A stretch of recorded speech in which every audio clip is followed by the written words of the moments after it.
Judd, Legum, Popular Info. And again, here's a little talking about energy, talking about Ukraine, talking about Russia, the audacity of oil. And what he's talking about here is the oil companies, American Petroleum Institute. Right. So it's oil and gas, right? But what they want to do is pressure the U.S. government to roll back environmental protections, right? So this is what they've been up to, and so what they're saying is Clean Water and Clean Air Act gone, or yeah, exactly, pretty much. So what they want is what they should do is be upping. You know, if they claim to be so patriotic, they should be upping U.S. production because to make up for the 7% loss in production that we're going to be losing if we're boycotting Russia's oil, which we're doing right now. Okay, and this had happened back on March 7th. So you're talking almost 2 weeks ago at this point. So, the administration discouraged American energy and that it had halted new federal leasing, key to future energy investment and production. So here they are like kind of crapping on what the administration was doing about drilling permits, about blocking development in Alaska. They want to drill, baby, drill. Right? That's what the APIs thing was. But what they're not doing is they talk about what the Biden administration isn't doing and other claims of misdirection. Biden did nix Keystone XL, right? But would not have had any impact on Europe's dependence on Russian energy, which is true. All right. More fundamentally, current level of fossil fuel production in the U.S. doesn't reflect the industry's capacity, but rather it's their desire to keep supplies constrained and prices high.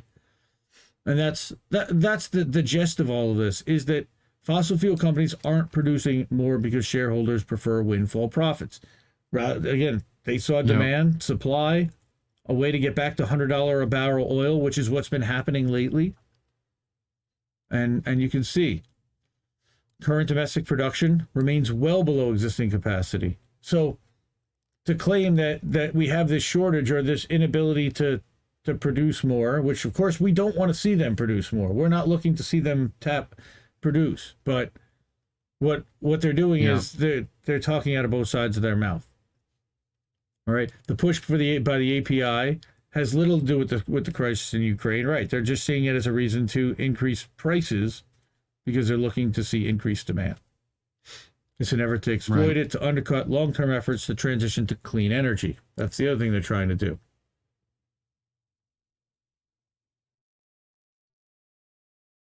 Let me put this Twitter in the chat.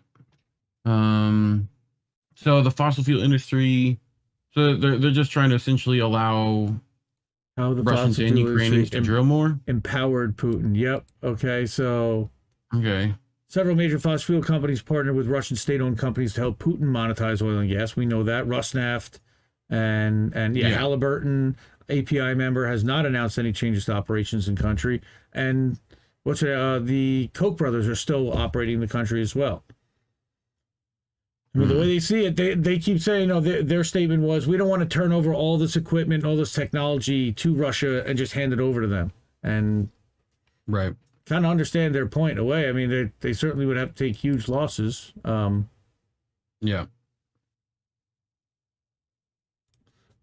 look at this. I get a chance to have some fun. So, what? When Congress was constructing new sanctions in response to Russia's interference with the interference with the 2016 presidential election, allegedly, API lobbied against a provision that would have banned U.S. businesses from working on international oil projects that involved any sanctioned Russian partners.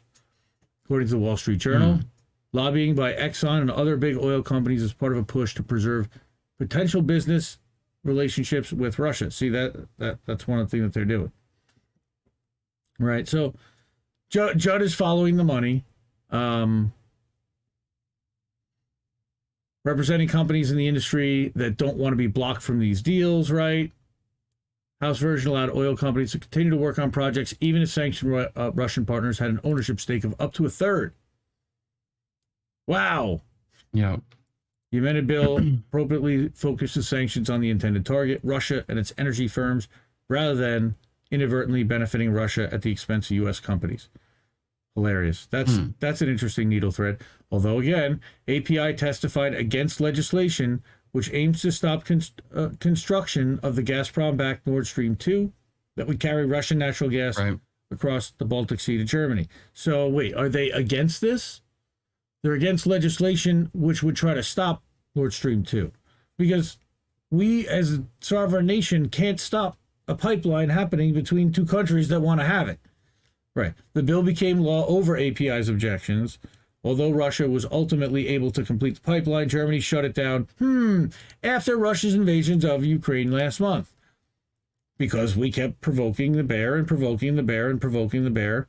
And as the thing was about to go operational, and Germany would not certify the pipeline, which was completed and awaiting certification, on top of the fact that, again, Ukraine had been shelling the Donbass region, if they weren't going to let that thing go operational, that's part of what happened here. And that's one of the big things, again, that I didn't think anybody was talking about was the gas pipeline and the impact of what the gas pipeline was, and the importance of the gas pipeline when it came to this action that was started by, in this case, the invasion of, or the protection and why of NATO the was trying to Donbass control region. that whole area. Yeah. Right. Yep. So in January, as Russian forces were amassing, API was once again seeking to weaken the U.S. response. Okay, again, because we really should have nothing to say about this. This is not up to us. Yeah. The API should have nothing to say over a Russian to German natural gas pipeline. I mean, we are not the world's policeman, as you have eloquently said repeatedly. And we're also not like the world's boss. So if they want to make a pipeline between their two countries, their sovereign nations, that's going to serve the European market, there's really very little that we can do about that. And to pass legislation about that is ridiculous under cover of climate change. What we're really just trying to do is stop two countries from operating without our permission. I mean, that's really the way I see this. It's not, they're not trying to stop anything having to do with the environment. It's as hypocritical as can be. Our Congress is doing nothing else to try to help the environment in a lot of ways. So this is what you're doing? No, this is to serve your donors in the American Petroleum Institute. So it's an interesting angle pointed out by Judd. And since we're talking about natural gas, I guess we should probably skip to, and I'll move over to this last story from CommonDreams that actually did come out today, and it was in today's Independent Left News. And let's go back to a thumbnail for a second, and we'll go back.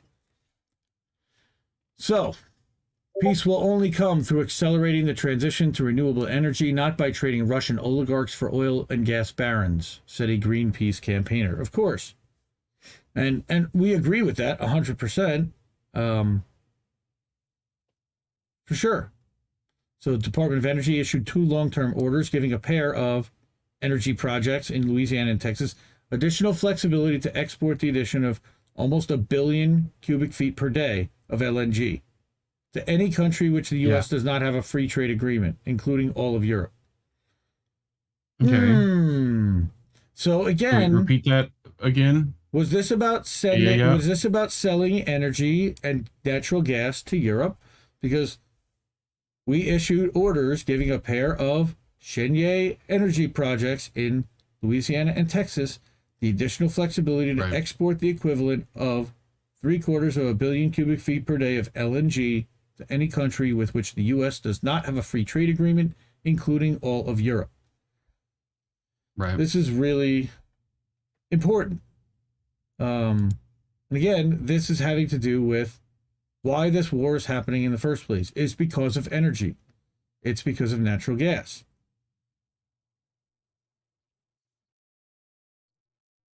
Nice. Like this clown. So we've got a clown. We've got a clown in chat. Yeah. We've got to never get to the point, clown. Never gets to the point. Yeah. Peace will only come through accelerating the transition to renewable energy, agreed, not by trading Russian oligarchs for American oil and gas barons.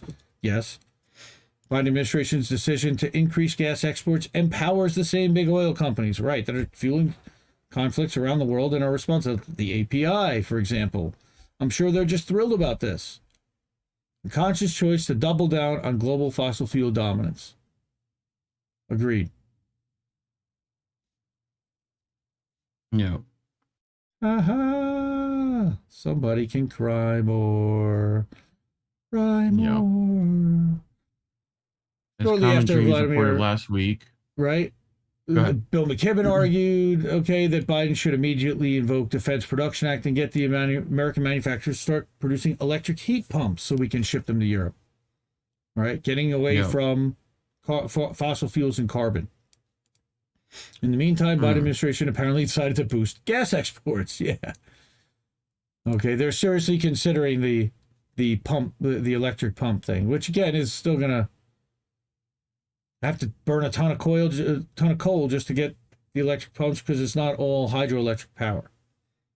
Okay, U.S.-based Protect Our Water tweeted that exporting more gas is not a viable option to solve Europe's energy crisis. Agreed. Okay, but that's certainly what we were looking to do was increase our exports. And again, that's one of the things that I don't think that enough people were talking about with regard to this war and why we escalated things, why we pushed escalation, why we continue to feed weapons into the region, why we continue to push against Putin's borders. Okay, They underscore the need to electrify everything. Now, again, I agree with the move to wind and solar and electric vehicles, as long as that you're not using coal burning plants to power the electric. That's fine. Even nuclear has some issues, but it's still cleaner power than coal fired, as far as I know. Okay, we already have the technologies we need to end our dependence on gas. All we need is a political will, and we've been hearing this for decades. Right, so decades now. Right. Yep. So DOE highlighted yelling that kind of stuff is okay. So Department of Energy's excited.